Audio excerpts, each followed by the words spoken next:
Bonjour pour tout le monde. En ce qui concerne la leçon d'aujourd'hui, c'est la leçon de la dérivation. On parle de leçons très importantes pour cette année et l'année prochaine, Inch'Allah. Pour la première partie,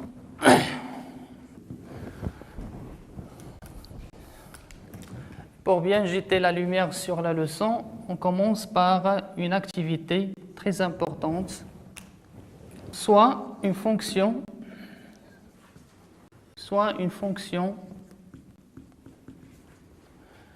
f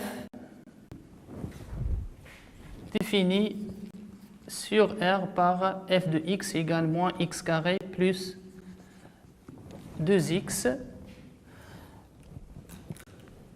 Et on pose A égale un réel, A égale à 2.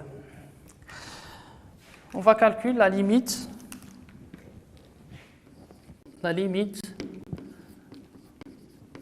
de f de x moins f de 2 sur x moins 2 lorsque x tend vers 2. Avant tout cela, on calcule l'image de 2 par la fonction f de 2 bien sûr égale moins 2 carré plus 2 fois 2, c'est-à-dire égal à 0.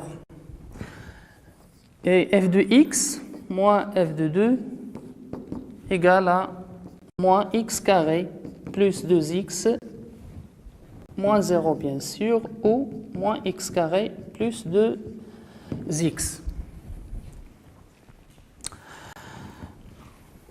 qui est égal à moins x facteur de x moins 2. Moins x sur x moins 2. Et tout cela implique que fx moins f de 2 sur x moins 2 égale à moins x. Donc, la limite de f de x moins f de 2 sur x moins 2, lorsque x tend vers 2, c'est la limite de moins x lorsque x tend vers 2, c'est-à-dire égal à moins 2.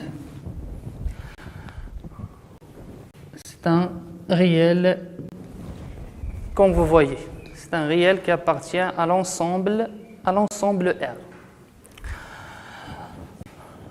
Dans ce cas, on parle d'une fonction f dérivable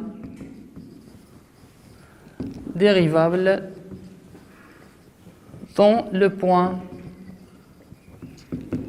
x0 égale à 2. Dérivable dans le point x0 égale à 2. Et le nombre moins 2, noté par f' de 2, c'est le nombre dérivé. Le nombre dérivé de la fonction f en 2. Le nombre dérivé de la fonction f en 2. Passons maintenant à la définition de la fonction. La définition de la fonction ou bien de la dérivabilité d'une fonction en un point réel quelconque. On prend une fonction, soit f, une fonction définie sur un ouvert I, à condition que le nombre A sur lequel on va étudier la dérivabilité, un nombre qui appartient à l'intervalle I. À l'intervalle I, c'est une condition très importante. Si la limite de f de x moins f de a sur x moins a lorsque x tend vers le réel a égale un réel L qui appartient à R. Dans ce cas, on parle d'une fonction f dérivable en A. Dérivable en A. Alors, f i est dérivable en A et L est noté f' de A. Et L noté f' de A. Et pour bien approfondir les notions, on va traiter un exemple très important pour bien améliorer vos connaissances dans cette notion. Pour le premier exemple, c'est un exemple sur une fonction rationnelle. C'est une fonction qui est sous cette forme de 2x sur x carré plus 1. Et le petit a est égal à 0. Donc 0, c'est un nombre qui appartient à R, l'ensemble de définition de la fonction f. L'ensemble de définition de la fonction f et f0, dans ce cas, égale à 2 fois 0 sur 0 carré, 2 fois 0 sur égal plus 1, c'est-à-dire égal à 0.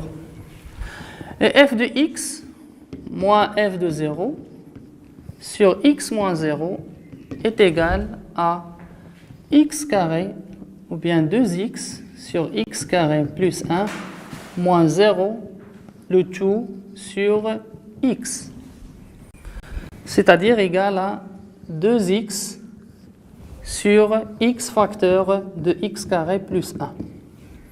Simplifiant par x, il ne reste que le quotient de 2 sur x carré plus 1. Cette expression qui tend vers 2 sur 0 carré plus 1, ou bien tend vers 2, lorsque x approche de 0. Donc, dans ce cas, on parle d'une fonction f dérivable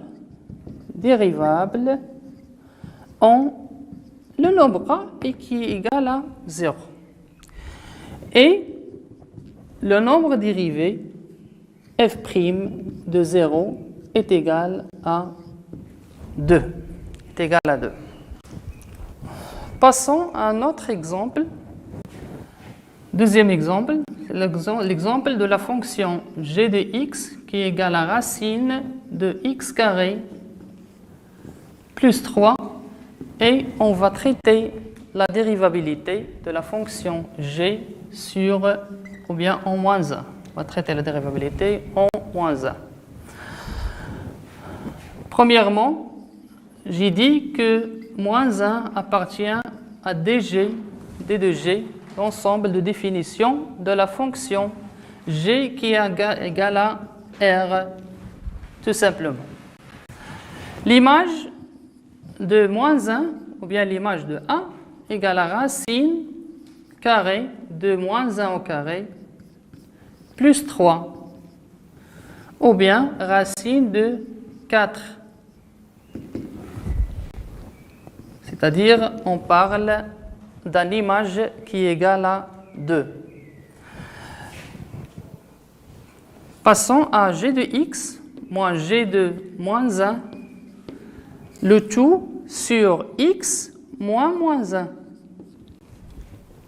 Donc, racine de x carré plus 3 moins 2 sur x plus 2. Et on pose le conjugué de racine x carré plus 3 moins 2, on va le noter grand A, qui est égal à la racine de x carré plus 3 plus 2.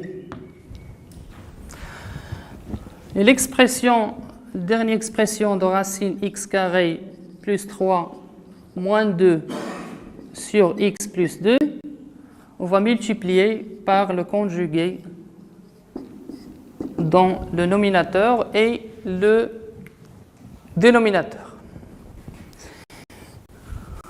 Concernant le dénominateur, il reste invariant, c'est-à-dire il s'écrit x plus 1 fois A. Alors que le dénominateur, c'est sous cette forme de a moins b facteur de a plus b. A moins b facteur de a plus b.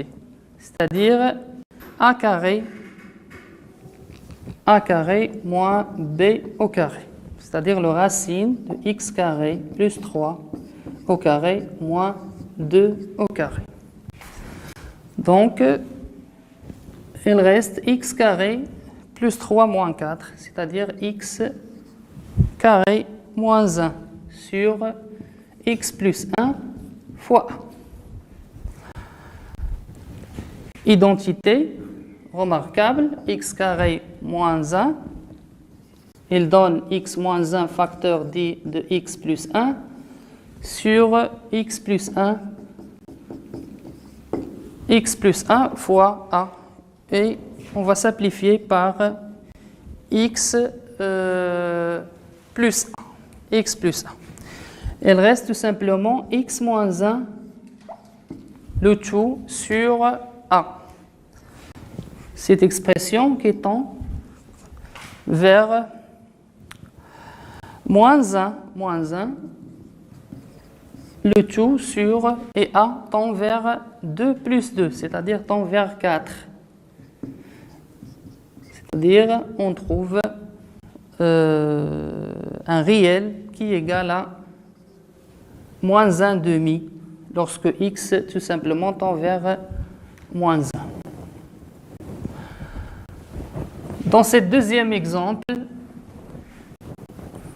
comme vous constatez, le réel qu'on va trouver, c'est un réel tout simplement, c'est-à-dire différent de l'infini, de plus l'infini ou bien de moins l'infini. Donc G, dans ce cas, est aussi dérivable en A qui est égal à moins 1 et le nombre dérivé en moins 1 est égal à moins 1 sur 2. Il nous reste le troisième exemple, c'est l'exemple de la fonction hx qui est égale à la racine de x carré facteur de x plus 1. Et on va traiter la dérivabilité en 0. La dérivabilité en 0. Calculons tout d'abord la limite de l'expression de hx moins h0 sur x moins 0 lorsque x tend vers 0. Cette expression est équivalente à racine de x carré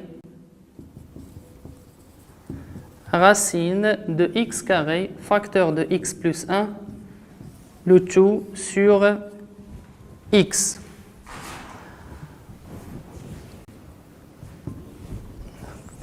Comme vous voyez, ce n'est pas évident de calculer tout simplement l'expression suivante. Pourquoi? Parce qu'elle donne une forme indéterminée, tout simplement.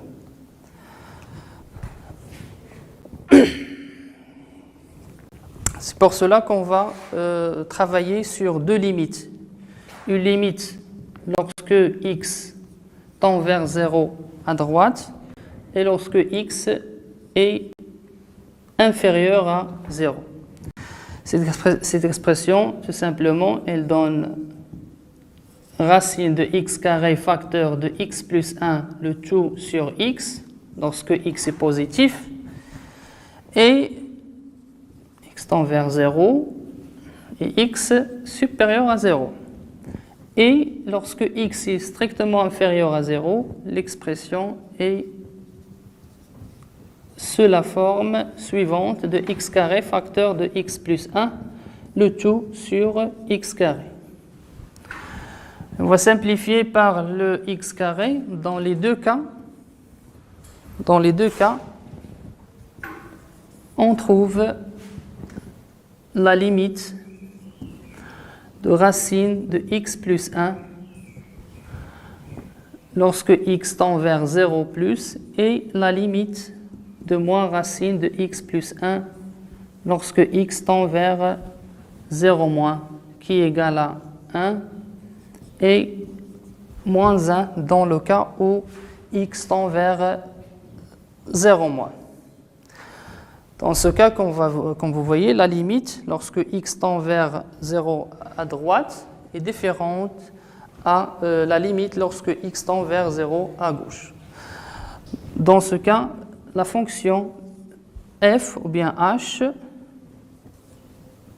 n'est pas dérivable. N'est pas dérivable en 0. N'est pas dérivable en 0.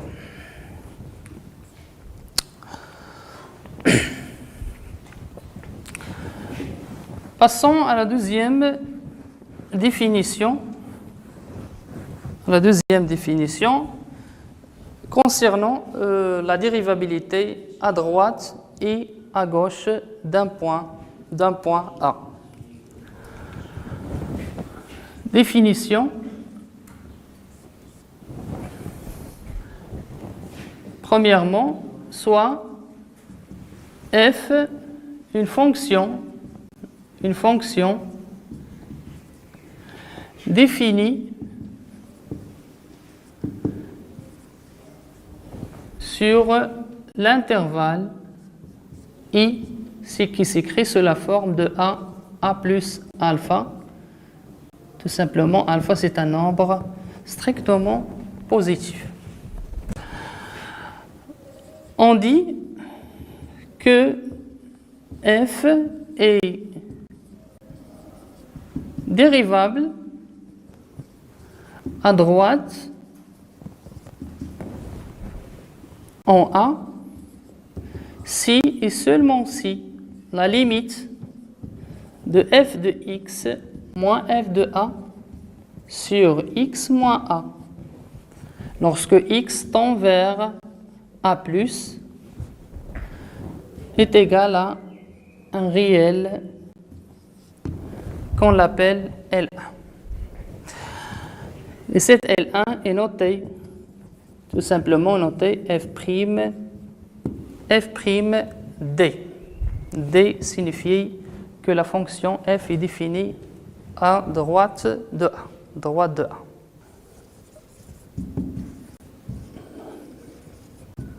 Une fonction définie sur un intervalle i' sous la forme de a moins alpha a tel que alpha un nombre strictement positif. Si la limite de f de x moins f de a sur x moins a lorsque x tend vers a et x inférieur à a égale un réel L2 qui appartient aussi à R, alors dans ce cas f est dérivable à gauche en A. Et L2 est noté f'G. F'G et l'alphabet G, comme j'ai dit tout à l'heure, signifie que la fonction f est définie à gauche en A. Exemple. Dans l'exemple, on va étudier la dérivabilité de deux fonctions, de la fonction f en a égale à 0 et la fonction g en b égale à moins 2. Et ce sont deux fonctions définies par partie. En ce qui concerne la première fonction, c'est une fonction qui est égale à x carré moins x lorsque x est supérieur ou égal à 0. Et la deuxième partie, c'est sur l'intervalle moins l'infini 0 qui est égal à x carré plus x sur x moins 1. Parce que x est égal à strictement inférieur à 0. Commençons par l'image de 0 qui est égale à 0 carré moins 0. Et j'ai choisi la première fonction parce qu'il y a ici ou égal. On a ici l'égalité, c'est-à-dire qu'on peut prendre x égale à 0 dans le premier cas, alors que ce n'est pas le cas dans le deuxième.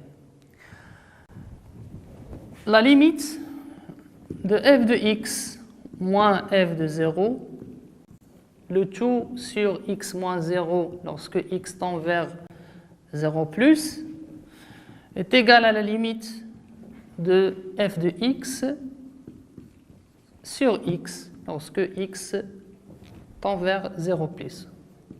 C'est-à-dire la limite de x carré moins x, le tout sur x. Donc, égale la limite de x facteur de x moins 1, le tout sur x lorsque x tend vers 0 plus. Simplification par x, elle reste une expression polynomiale x moins 1 lorsque x tend vers 0 plus. La limite, c'est donc égal à 0 moins 1 qui est égal à moins 1. C'est un réel, comme vous voyez, et c'est le réel noté par f' d de 0. Pour la dérivabilité à gauche, la limite de f de x sur x lorsque x tend vers 0 moins donne la limite lorsque x tend vers 0 moins de x carré plus x carré plus x, le tout sur x moins 1, le tout sur x. Et le produit des deux dénominateurs donne x facteur de x moins 1 et on va factoriser par x dans le dénominateur, il reste que x facteur de x plus 1. Simplification par x, il reste une fonction rationnelle qui est égale à x plus 1 sur x moins 1 qui est égal à 0 plus 1 sur 0 moins 1, bien sûr égal à 0. Et le nombre, c'est le nombre noté par f'g. Dans ce cas, la fonction f est dérivable à droite, est aussi dérivable à gauche et le nombre dérivé à droite est égal au nombre dérivé à gauche. On parle même dans ce cas d'une fonction dérivable en 0. F, et on écrit f est dérivable à gauche et est aussi à droite En plus, le nombre dérivé à gauche est égal au nombre dérivé à droite. Donc, f est dérivable en 0. Est dérivable en 0. Voilà, vous avez un exercice pour l'application. Deux questions, c'est-à-dire deux fonctions. Fonction polynomiale définie par partie lorsque x tend supérieur strictement à 1 et inférieur ou égal à 1. Et b, c'est un réel quelconque que vous allez déterminer pour que la fonction f soit dérivable en 1. La deuxième question, c'est une fonction trigonométrique définie aussi par partie. X, lorsque x est strictement inférieur à 0, g de x égale 1 moins cos x sur x, et 1 sur 2 sinus de x dans le cas où x est supérieur ou égal à 0. Et vous allez étudier la dérivabilité de la fonction g en a égale à 0. Et merci.